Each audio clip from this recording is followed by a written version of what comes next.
seno veidrodžio išeina moteris ir su savim atsineša jaunystę. Paleidžia plaukus juodus kaip smala, šukuojasi pakreipus galvą ir atsispindi veidrody jos baltas kaklas ir aukšta krūtinė.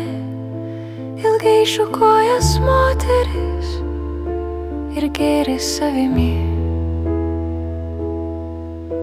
Paskui karmino pieštuku koketiškai dažo lūpas, pažiūri valandėlę dar į savo atvaizdo stiklę ir vėl į veidrodį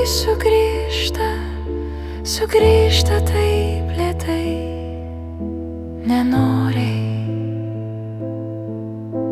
Aptemsta seno veidrodžio paviršius, dulsvam stikle vėl nieko nesimato ir sėdi moteris sena prie lango